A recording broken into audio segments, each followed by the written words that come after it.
Loué soit Jésus-Christ, sa grâce et sa paix soient avec vous. De nombreux Noirs musulmans aujourd'hui quittent l'islam parce qu'ils s'y sentent méprisés en tant que Noirs. Même dans un pays parmi les moins arriérés comme le Maroc, la société est divisée par la couleur et la race, reconnaît le professeur Chouki El Hamel, auteur de Le Maroc noir, une histoire de l'esclavage, de la race et de l'islam. Il note qu'au Maroc, la légitimité politique et la liberté ont été liées à la blancheur, notamment sous le règne du sultan Ahmad al-Mansour, et que les Haratines, ces Noirs convertis à l'islam pour échapper à l'esclavage, y ont pourtant été maintenus. En particulier sous le règne du sultan Moulay Ismail au XVIIe siècle. Ainsi s'est perpétué pour les Noirs, quel qu'il soit, le statut d'esclave. D'ailleurs, l'esclavage n'est toujours pas officiellement aboli au Maroc par aucun décret de l'autorité royale. Et même si l'esclavage en tant qu'institution a disparu au Maroc grâce à la colonisation française, le mépris racial y persiste à l'égard des Haratines et des Noirs en général. Que certains Noirs aient occupé des postes à responsabilité n'empêche pas la majorité d'entre eux de devoir se battre contre le racisme qui fait que des villages entiers de Noirs sont marginalisés, privés des services sociaux et administratifs de base. Les mariages mixtes entre Arabes ou Amazighs et Noirs sont toujours honteux dans le sud du Maroc. Bref, comment l'islam justifie-t-il le racisme envers les Noirs puisqu'il se prétend la religion parfaite? C'est ce que je vous propose de découvrir maintenant.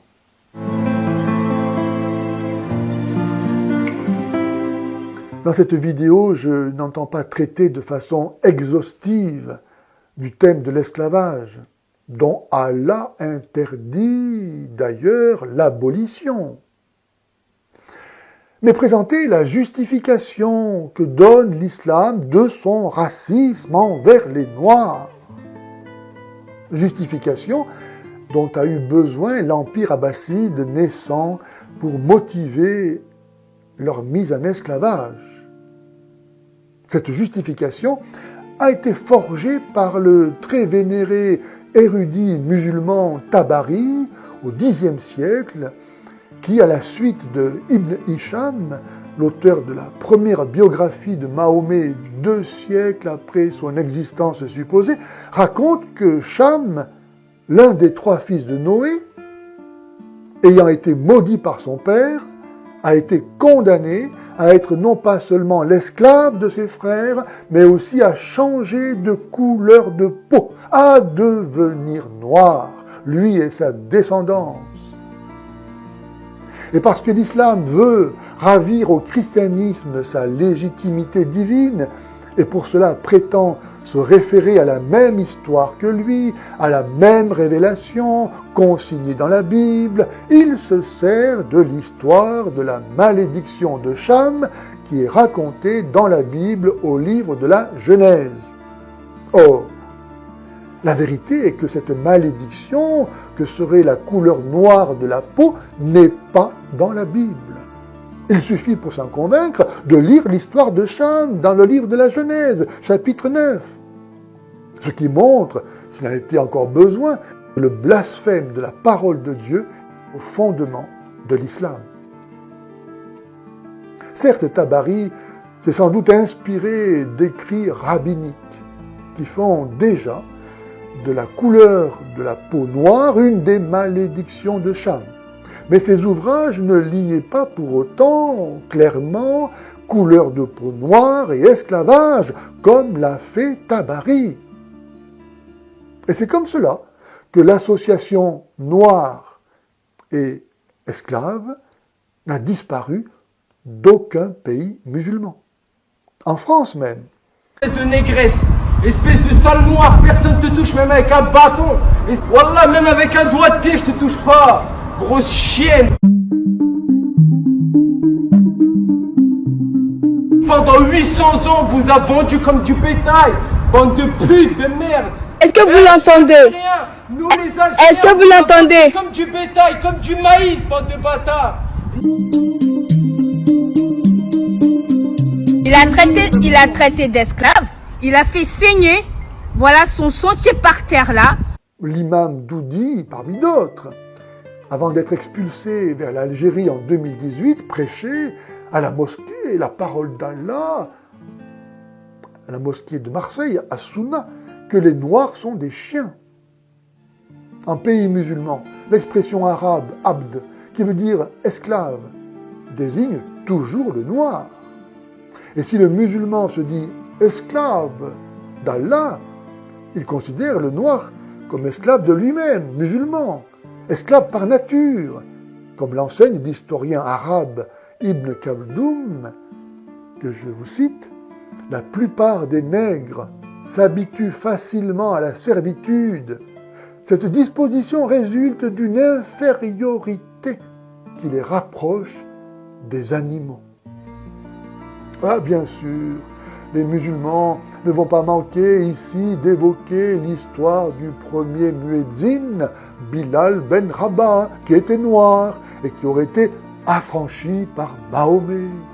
Mais ils ne diront pas que Bilal ne fut affranchi qu'à la condition de servir Mahomet, c'est-à-dire d'intégrer sa bande de criminels agissant sous le couvert du nom d'Allah.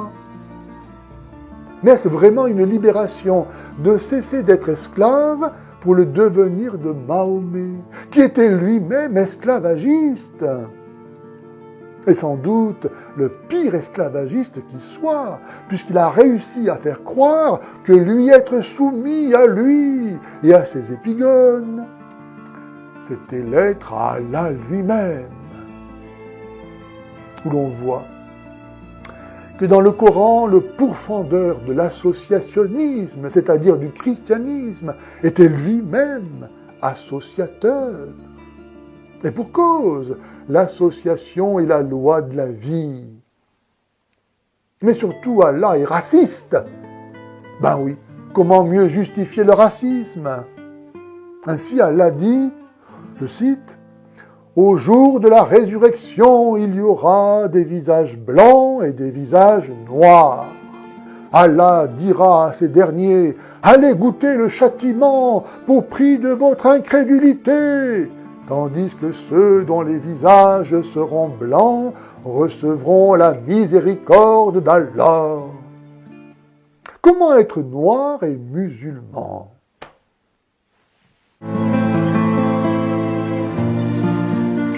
Il faut bien noter qu'à la différence des missions chrétiennes, les premières conquêtes musulmanes n'avaient pas pour but de convertir les gens, mais de les rasier. Remarquez, il n'y a pas beaucoup de différence.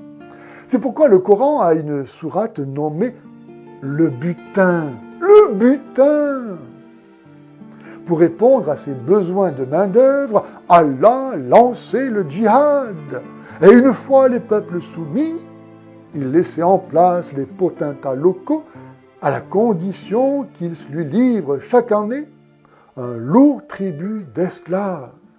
Au cours de la première expansion islamique, les Arabes qui étaient sur le sentier de la guerre avaient décidé d'envahir l'Égypte. Après avoir occupé ce pays, ils avaient décidé aussi d'envahir la Nubie voisine. Et c'est à la suite d'une campagne militaire particulièrement sanglante que le général et émir Abdallah Ben Saïd avait imposé en 652 déjà ce qu'on appelle le BART, c'est-à-dire c'est un accord par lequel le monarque africain vaincu s'engageait à livrer annuellement un lot de 360 captifs qui étaient destinés à être asservis dans le monde arabo-musulman.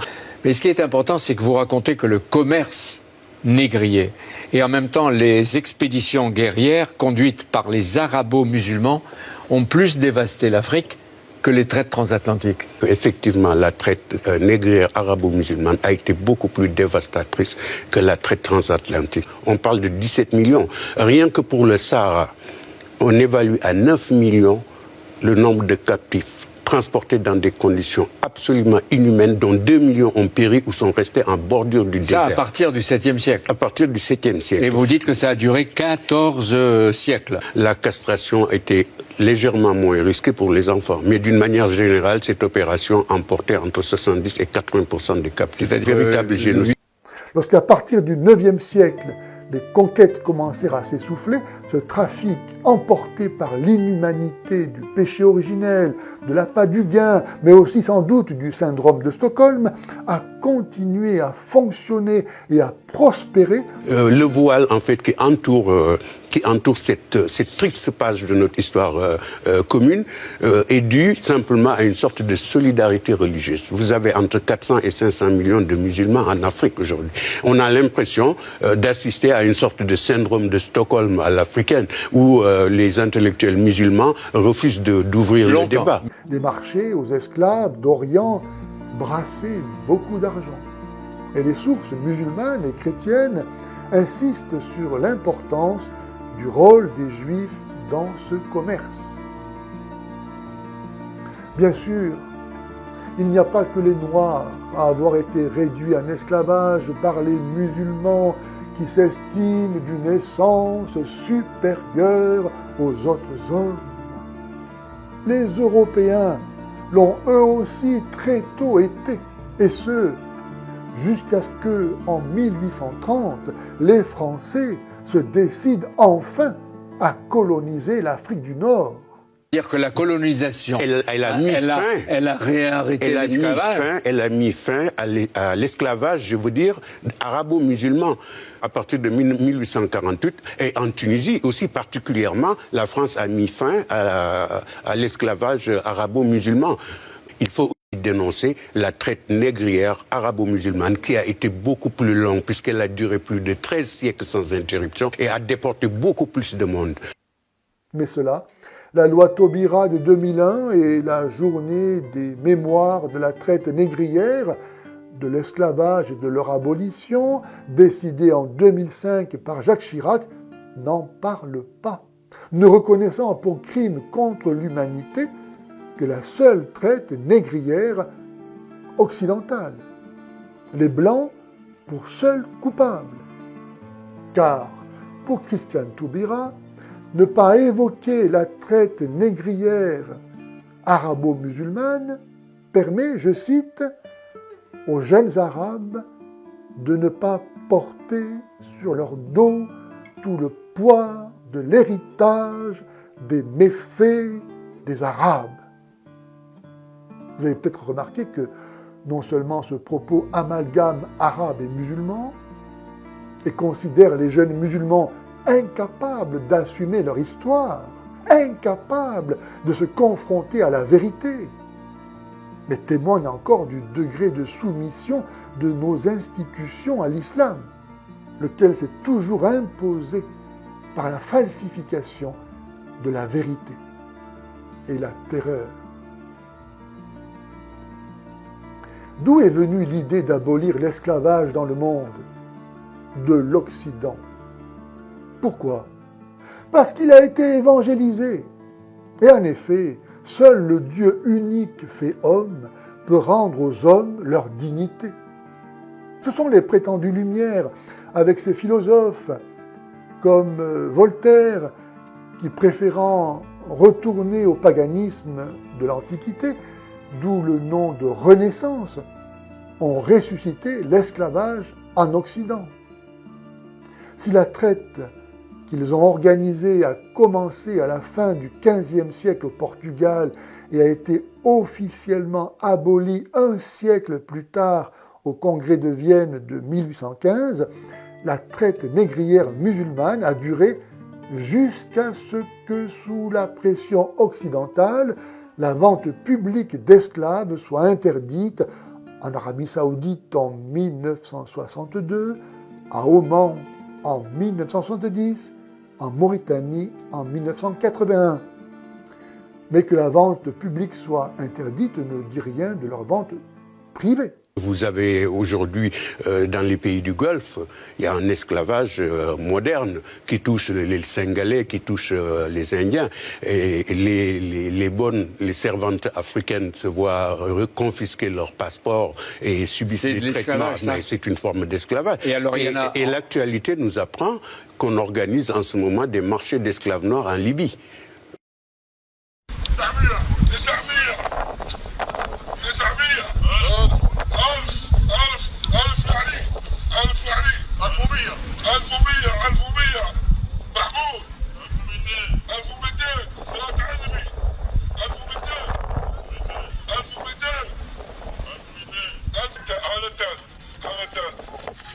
How it works, where it is, and how this all plays out.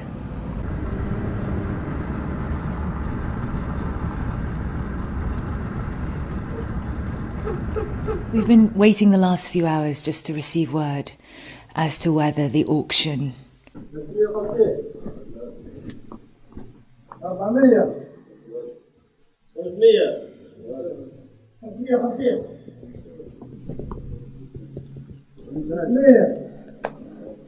Les cas de mauvais traitement se sont multipliés, devenant si préoccupants que le gouvernement a fini par interdire l'an dernier l'envoi de travailleurs dans les pays à risque, le Golfe et tout particulièrement l'Arabie Saoudite. Mon patron m'a jeté du Clorox et de l'acide sur les yeux.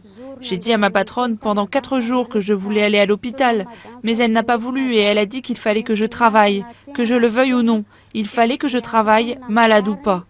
Je commençais le travail à 6 heures du matin et je me couchais à 2 heures du matin. Les statistiques sont rares, mais selon certains syndicats, plus de 30 domestiques sont revenus du Golfe dans des cercueils en 5 ans. D'autres, victimes de mauvais traitements, reviennent traumatisées comme Annick. Voilà comment ils considèrent toutes les bonnes là-bas, comme des esclaves. Ils les considèrent comme des chiens. La fatwa, dictée en 2003 par le très influent saoudien Saleh Fawzan, est sans ambiguïté. L'esclavage fait partie de l'islam comme du djihad. Or, le djihad durera aussi longtemps que l'islam. De fait, aux musulmans meurtriers involontaires de notre musulman, à défaut du prix du sang versé à la famille de la victime, à la commande d'affranchir un esclave croyant. Or, comment affranchir un esclave croyant s'il n'y a pas d'esclave? Ou alors, le Coran n'est pas la parole de Dieu valable jusqu'à la fin du monde. Et puisqu'il doit y avoir des esclaves croyants, musulmans, comment dire que la conversion à l'islam délivre de l'esclavage?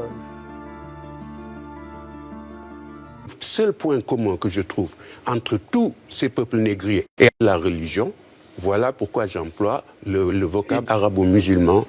Je termine en notant que certains noirs prétendent que Jésus aurait été lui-même noir, ainsi que tous les vrais juifs. Il est triste de voir dans ce propos un sentiment d'infériorité, cherchant compensation. Mais combien plus triste est-il encore de voir le message de Jésus être toujours si ignoré et dévoyé au profit de revendications raciales ou identitaires. Lui qui, au prix de sa mort et de sa résurrection, nous a tous, noirs et blancs, réconciliés avec Dieu au prix de sa mort et de sa résurrection.